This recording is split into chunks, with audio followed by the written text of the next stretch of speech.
আসসালামু আলাইকুম সুপ্রিয় দর্শক, ওয়েলকাম টু মাই চ্যানেল রাখিস মাল্টি কিচেন। রাখিস মাল্টি কিচেন থেকে আছি আমি আপনাদের সাথে রাখি ইসলাম। রাখিস মাল্টি কিচেনের আজকের পর্বে আমি আপনাদের সাথে শেয়ার করতে যাচ্ছি দোকানের ব্রেডের মতো সফট পারফেক্ট ব্রেড কিভাবে বাসায় তৈরি করবেন তার সিক্রেট রেসিপি। এই একটি রেসিপিতে আপনারা কিভাবে নর্মাল যে পাউরুটি ওই পাউরুটিও শিখতে পারবেন, প্লাস চকলেট ফ্লেভারের পাউরুটিও কিভাবে তৈরি করবেন তাও শিখতে পারবেন।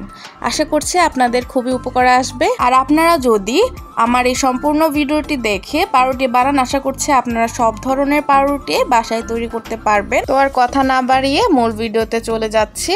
যেহেতু আমি আজকে 2 ফ্লেভারের ডো দিয়ে পাউরুটি তৈরি করব, তার জন্য প্রথমে আমি নর্মাল যে পাউরুটি আছে বা ভ্যানিলা ফ্লেভারের যে পাউরুটিটা আছে সেটা ডো করে নিচ্ছি। তার জন্য প্রথমে আমি নিয়েছি উষ্ণ গরম দুধ হাফ কাপ, ইনস্ট্যান্ট ইস্ট নিয়েছি 1 চা চামচ, চিনি নিয়ে নিলাম 1 টেবিল চামচ, দিয়ে দিলাম সামান্য একটু লবণ। এবার দিয়ে দিচ্ছি 1 টেবিল চামচ পরিমাণের সয়াবিন তেল। এবার আমি একটি স্প্যাচুলার সাহায্যে সবগুলো উপকরণকে কিছুটা নেড়েচেড়ে মিশিয়ে নিব। মেশানো হয়ে গেলে এখানে আমি দিয়ে দিচ্ছি 1 কাপ অ্যান্ড 1/4 কাপ পরিমাণ ময়দা। এবার আমি একই স্প্যাচুলার সাহায্যে এই ডোটাকে তৈরি করে নিব। স্প্যাচুলার সাহায্যে আমি ডোটাকে অল্প অল্প করে তৈরি করে নিচ্ছি। ডোটা যখন এই পজিশনে চলে আসবে তখন আমি একটি হাতে হ্যান্ড গ্লাভস পরে এই ডোটাকে ভালোভাবে ময়াম করে নিব। পাউরুটির ডো তৈরি করার সময় অবশ্যই মনে রাখবেন, পাউরুটির ডো যত আপনি ময়াম করবেন পাউরুটি তত বেশি সফট এবং ফ্লাফি হবে। এটা যেহেতু পাউরুটির ডো, সেই ক্ষেত্রে এই পাউরুটির ডোটা কিছুটা স্টিকি হবে, হাতে লেগে আসবে।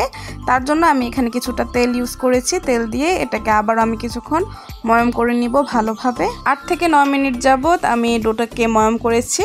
এবার আমি এটাকে রেস্টে রেখে দিব। তার জন্য এটাকে আমি একটা গোল বলের শেপ দিয়ে দিয়েছি এবং এর উপর থেকে কিছুটা সয়াবিন তেল হাত দিয়ে লাগিয়ে নিচ্ছি। এবার আমি এটাকে ঢাকনা দিয়ে ঢেকে একটা গরম জায়গায় বা সূর্যের আলোতে এটাকে রেস্টে রেখে দেব। এতে করে ডোটা খুব ভালোভাবে ফুলে উঠবে। আপনারাও চেষ্টা করবেন ডো তৈরি করে এটাকে গরম জায়গায় বা সূর্যের আলোতে রাখার জন্য।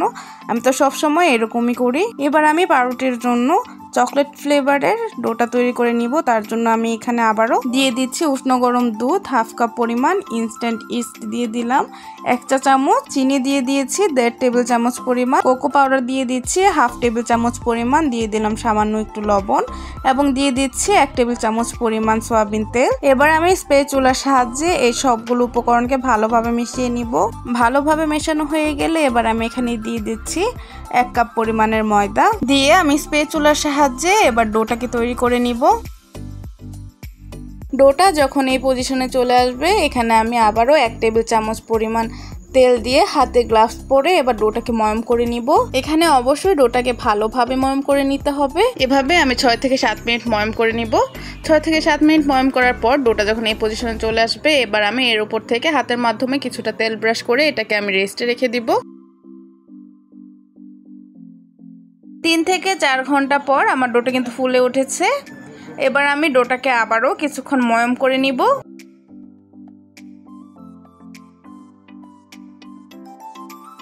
ময়াম করা হয়ে গেলে এবার আমি এটাকে সরিয়ে এখানে কিছুটা ময়দা ছিটিয়ে নিচ্ছি। ছিটিয়ে ডোটাকে আবারও কিছুক্ষণ যাবত ময়াম করে নিব। এভাবে আরও কিছুক্ষণ ময়াম করে নিয়ে ডোটাকে আমি গোল শেপ করে নিলাম। গোল শেপ করে এবার আমি ডোটাকে 2 ভাগে ভাগ করে নিব।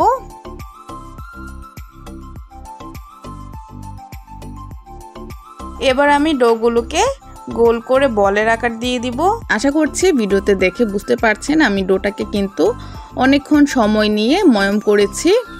এবার আমি 2টি বলকে সাইডে রেখে চকলেট ফ্লেভারের যে ডোটা আমি রেস্টে রেখেছিলাম এবার এই ডোটাকে আমি ঠিক একইভাবে ময়াম করে এরকম গোল বলের আকার দিয়ে দিব।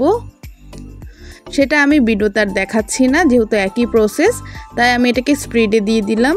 আশা করছি আপনারা বুঝতে পারবেন। আর একই জিনিস তাই আর সেকেন্ড টাইম রিপিট করছি না, এতে আপনারাই বোর হয়ে যাবেন। এই তো কথা বলতে বলতে কিন্তু আমার চকলেট ফ্লেভারের ডোটা কিন্তু একদম রেডি হয়ে গিয়েছে। এবার আমি এই 3টি ডো দিয়ে আমি যেই ব্রেড বানাবো সেই ব্রেডের শেপ দিয়ে দিব। তার জন্য উপর থেকে কিছুটা ময়দা ছিটিয়ে আমি একটি বলকে কিছুটা লাম্বাটে করে শেপ করে নিচ্ছি। আশা করছি ভিডিওতে দেখে বুঝতে পারছেন আমি কিভাবে কিছুটা লম্বাটে করে নিয়েছি। আমি ভিডিওতে যেভাবে ডোটাকে এরকম লম্বা করে নিয়েছি আপনারাও ঠিক একইভাবে ডোটাকে কিছুটা লম্বাটে করে শেপ করে নেবেন। এই তো আমার একটি ডোকে শেপ দেওয়া হয়ে গিয়েছে। এবার আমি এই ডোটাকে সাইডে রেখে বাকি দুইটা বলকেও একইভাবে এই লম্বাটে করে শেপ করে নিব। শেপ দেওয়ার সময় অবশ্যই খেয়াল রাখবেন যেন ডোটা সব দিক থেকে লম্বা যে শেপটা সেটা কিন্তু সমান হতে হবে। একদিক থেকে মোটা আর একদিক থেকে চিকন হলে কিন্তু হবে না। এই তো দেখতে দেখতে আমি কিন্তু তিনটা বলেরই লম্বাটে করে শেপ করে নিয়েছি। এবার আমি আমার ব্রেডে শেপ দিয়ে দিব। এটাকে আমি কিছুটা চুলের যে বেনুনি পাকায় আমরা সেরকম করে দিয়ে দিব। এখানে বোঝানোর কিছু নেই, আপনাদেরকে ভিডিওতে দেখে বুঝতে হবে আমি কিভাবে ব্রেডটি শেপ দিয়ে দিচ্ছি। এটি কিন্তু খুবই সহজ, জাস্ট আপনারা চুলে যে বেনুনি পাকান সেরকম বেনুনি হলেই হবে।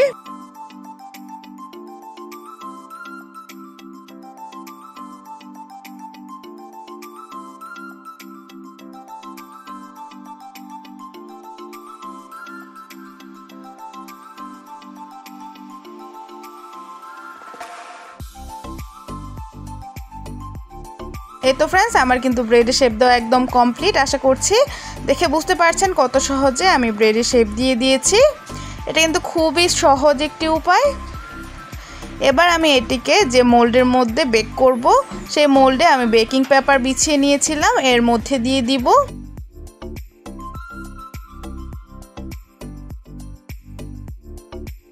এবার আমি এই ব্রেডটাকে রেস্টে রেখে দিব 30 থেকে 40 মিনিটের জন্য। এই তো ফ্রেন্ডস 30 থেকে 40 মিনিট পর আমার ব্রেডটা কিন্তু খুবই ভালোভাবে ফুলে উঠেছে। এর উপরে যেন খুবই সুন্দর কালার আসে তার জন্য আমি উপর থেকে ভালোভাবে ডিমের কুসুম ব্রাশ করে নিচ্ছি। যেহেতু আমি এই ব্রেডটিকে ওভেনে বেক করব না, নর্মাল চুলায় সিলভারের হাঁড়িতে বেক করব, তার জন্য উপর থেকে ডিমের কুসুম ব্রাশ করলে ব্রেডের উপরে কিন্তু খুবই সুন্দর কালার আসে। এই তো আমার ব্রেড কিন্তু বেক করার জন্য একদম রেডি। এটিকে এখন আমি বেক করতে নিয়ে যাব। তার জন্য আমি আগে থেকে চুলায় একটি সিলভারের হাঁড়ি বসিয়ে নিয়েছিলাম এবং তার নিচে দিয়ে রেখেছিলাম কিছু কাগজ এবং কাগজের উপরে একটি স্ট্যান্ড বসিয়ে রেখেছি। এখানে এভাবে কাগজ দিলে ব্রেডের উপরে খুবই সুন্দর একটি কালার আসে, একদম ওভেনের মতো। এবার আমি এর মধ্যে ব্রেডটিকে দিয়ে ঢাকনা দিয়ে ঢেকে এটাকে আমি বেক করব 25 থেকে 30 মিনিটের মতো।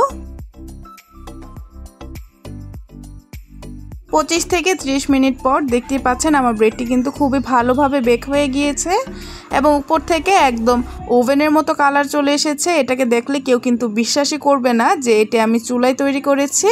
কেউ দেখলে বলবে এটি আমি নির্ঘাত ওভেন থেকেই বেক করে নিয়ে আসছি।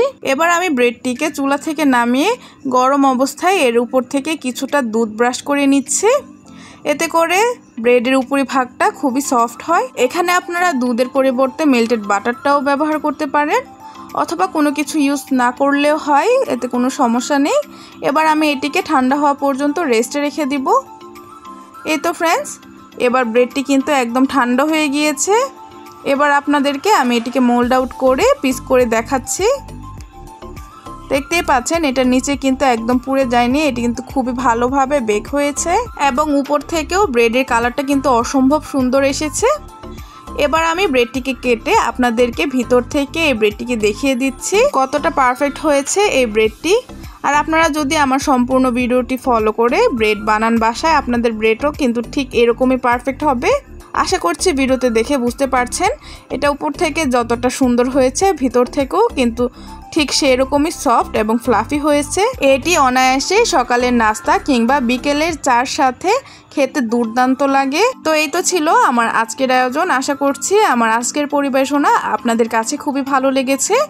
ভালো লাগলে প্লিজ আমার ভিডিওটিকে লাইক কমেন্ট শেয়ার করবেন এবং আমার পাশে থাকতে আমাকে সাপোর্ট করতে আমার চ্যানেলটিকে সাবস্ক্রাইব করতে ভুলবেন না। তো আমি রাখি ইসলাম আপনাদের কাছ থেকে আজকের মতো বিদায় নিয়ে যাচ্ছি। আবারও দেখা হচ্ছে কোনো নতুন ভিডিওতে। সেই পর্যন্ত সবাই ভালো থাকবেন, সুস্থ থাকবেন। আল্লাহ হাফেজ।